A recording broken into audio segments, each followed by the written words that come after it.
Alright, so I got my DJI system on a different RC car today. It's the Aero unit. And this is, I'll link the car down below. I took the shell off because it's FPV, so who cares what it looks like. And I have Crossfire in here. It's underneath that little cover. See that at the end of the video, and you can see that I'm using the original remote. So if you want to know how to do this, stay tuned to the end of the video. But I'm just going to do a little exploring here at this park that I've been at before. Not a lot of people, so hopefully I don't run into any curious kids and they'll want to pick this up, so I don't want to go too far away. But yeah, it's working pretty good, you can see, and have the recording from the Aero unit as well as the goggles, and we'll see how this does on the ground. Alright, let's go.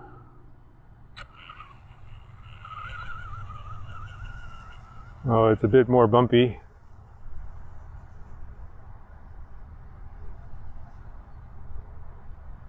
I don't have any telemetry information, so can't tell you my signal strength other than the video signal strength, which is pretty strong. Not that far.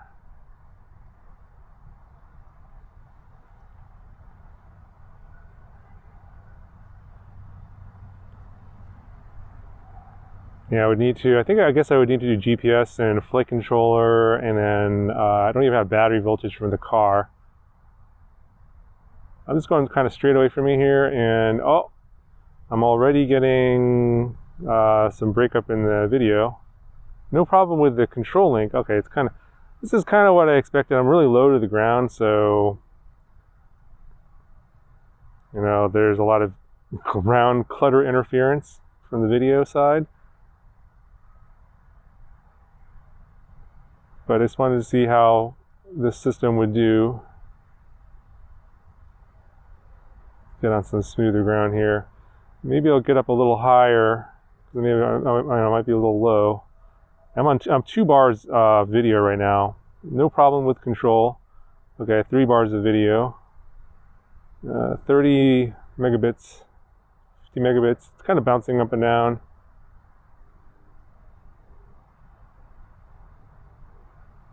Let's come back this way.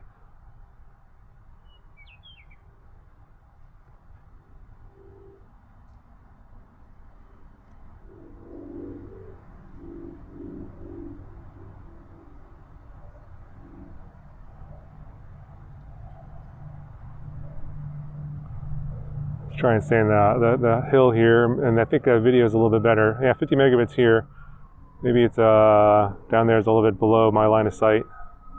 And when the ground gets in the way, you can't see, the signal can't get through. Well, Crossfire is not having any problems. It's way farther than I could get. Because I just went down a little hill there, and my video went to red. It's like 1 bar now, but I still have like 30 megabits of video. So I trust the bitrate more than the signal strength, and I am using the iFlight patch antenna, so I'm pointing, at least I'm trying to point my head right at where the car is. 24 megabits of video. And yeah, it's getting a little bit worse here now. I'm at like 16. I saw it drop to like 9. I think it's getting a little blocky, a little choppy now. So I will put up on the screen what this is. This is about as far as I think I can get on the ground, at least at this location. What I think this distance is. I mean, Crossfire is having no problems at all. I'm on 500 milliwatts of power with dynamic power on, and I'm not having any issues with control. No latency problems, just totally fine. It's the video. So maybe what I could do is replace the stock antennas and with some SMA to MMCX connectors, and then attach some longer antennas like the 150 centimeter or 150 millimeter antennas, the 15 centimeter antennas. That might get me a little bit further off the ground. I mean, it's going to be a few more inches, but it's the ground clutter that's causing the problem. So let's just get on the ground here. it's not as rough. So I'm pretty close here. It's not that far away. No problems with video. I'm actually to my right here. And since I'm not too far, I'll go behind me. This little road goes behind me. I got red video now. Yeah. There's someone on the path over there, so can't keep going that way.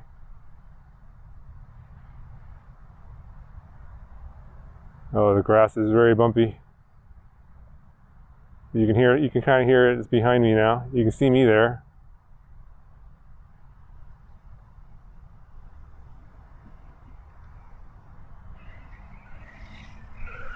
Yeah, it's kind of better that I went with a bigger car. I can kind of go through this rougher terrain better than the smaller one. Yeah. So Crossfire definitely works. No issues. It's the video. That's kind of what I expected. Now, if you guys have any more further suggestions, other mods, maybe GPS flight controller or whatever, more on the suggestions on the video, let me know in the comments below. Talk to you later. Alright, so let's take a quick look at how this is put together. So I'm using the TBS Crossfire Nano receiver PWM adapter. So this actually allows you to put the receiver in here and actually solder it onto these 8 pins. And this actually comes with the receiver already soldered on if you want to buy it already put together, but you can just buy the adapter for like $5. I've elected to not solder the receiver on there because I might want to use the receiver somewhere else. So I'm just using the wires, and I'm only using 2 channels, channels 1 and 2, as you can see there, along with 5 volts and ground. It's on the underside like that. And if you want to use the other channels, 3, 4, 5, 6, you obviously will have to solder up those wires to those holes there. And the other difficulty is that since my receiver already has wires soldered on there, the holes are filled with solder, and now I have to remove all that to get them onto these pins, which is kind of a hassle. And so I just went and I'm just going to just do this way here and then just shove everything back into the receiver box that the original receiver was in. And you can see I just have the 2 channels. I think the channel 1 is for steering, the steering servo, and channel 2 is for the ESC or the throttle. And that is going to correspond to the aileron and elevator sticks on the transmitter that the Crossfire is on, and we'll talk about the rest here in a second. Okay, so on the controller side, I've got it bound up to the Crossfire Nano on my jumper T-Lite. You can see I've got a signal, and you can control the steering with the aileron channel. You can hear it off camera here. It's off to the side here. The car's too big to put on the table. And then throttle is going to be on the elevator channel.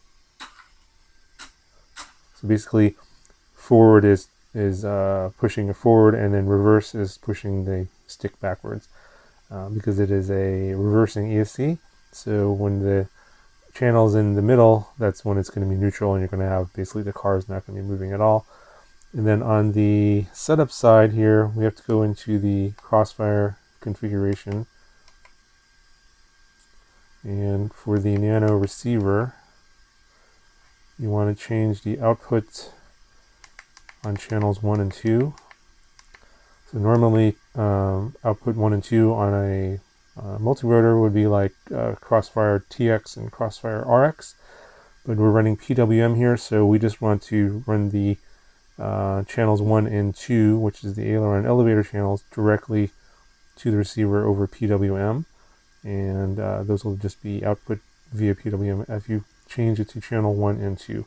Obviously the other channels 3, whatever, and up aren't being used or not even connected, so only the channels 1 and 2 are going to be used. Now if you want to control the car with the setup like this, with your basically your hobby grade transmitter, and just use the right stick to control the car for steering and throttle, you can definitely do that. But you know, I think that's completely boring, and I went ahead and I'm going to go ahead and show you how to use the original remote basically for the steering and the trigger there. This is a standard kind of, you know, traditional hobby grade, or I don't know if it's called hobby grade, but this is what came with the RC car. And if you want to use this methodology, you can basically pull the receiver out of your RC car and use the original transmitter using this method. So this is how I actually am driving it. I'm not actually using the actual transmitter here. I'm using this as a go-between, and this is how you do it. So what you need here is a audio cable like this here. It's TRS, not a TRRS. It basically has 3 positions here. So the signal is going to be on the outer tip here, and then the ground is going to be here. The middle is not being used for anything, so there should be 3 connections in this cable. I soldered to this server wire here. I'm actually only using the ground and the signal, not the red, which is power. And this is going to be plugged into the trainer port on your radio. In this case, it's right here on the T-Lite. And in trainer mode, when you have this set up for trainer, it will output, it will accept a PPM signal from wherever. And in this case, I'm using this little adapter here. I'll explain this here in a second. That's taking the signal from the original receiver that I pulled out of the RC truck there. And I don't even know what the protocol of this is. It doesn't really matter because the original trigger remote here is actually talking to this remote. So it's all basically, it doesn't really matter what it is. And then I'm just taking the PWM signals that are coming out of this receiver for channels 1 and 2, as you can see here. Basically the same ones that were plugged in on the truck. And then that's going to be pumped into this little adapter. This is a signal adapter that basically will take the PWM signals and then does some sort of magic in here. And then out of this here, this is channel 9, the PPM signal gets sent out and is received or sent out to this little audio jack that goes into the radio, and then the radio will take that signal, and if you put it into trainer mode, it will output that via to the Crossfire module and send it to the truck. Now I'll put a link to in the video description to this item here. The instructions are all in Chinese, but I'll put a little screenshot here of what Google translated it to take a little bit of time to figure out that if you have a PWM signal coming in here on channels 1 and 2, then the actual PPM out is on channel 9 and not channel 10. You'd think it'd be, it says PPM out here, S plus out. It's actually channel 9 as where it's coming out.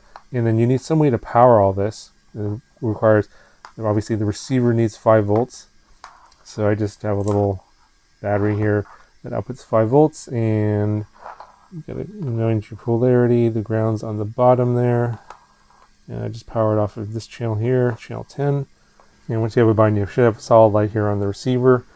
I'm going to go ahead and I'm going to plug this into my radio in the trainer port.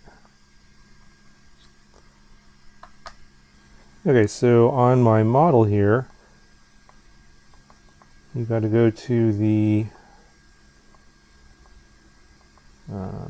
page that says special functions, and I have SC set up as the trainer, basically turn the trainer function on and off, and it just sets to sticks, and it's this switch right here.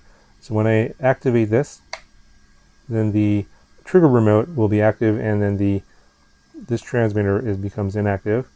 But then if I want to regain control with this radio, I just turn off the trainer function and I have control again. So go ahead and activate the trainer function here, and now we can control the car with the trigger remote, and that's how this is all set up. Alright, so this is how the air unit looks like on the car. This happens to be tied to this front post, and I'm not going to be using the shell or the body on this one just because it's FPV, so no one's gonna see it, and I'm not definitely going to be seeing. I'm not driving this line of sight. I got the air unit zip tied here, and you can see the other 4 wires are not connected, the UART and the S bus, just the power right there, and I have it also connected here to the balance lead. So a little bit closer look at that. It just plugs into the balance lead to provide power, and then I just have that on a connector, and I just manually connect it. Here's the other end right here to power that up. Crossfire receivers inside here where the old receiver was, and this is the Immortal T antenna. So we'll see what the range is like on the ground. Obviously it's not going to be as great as being in the air, but You know, this is all kind of a scientific experiment.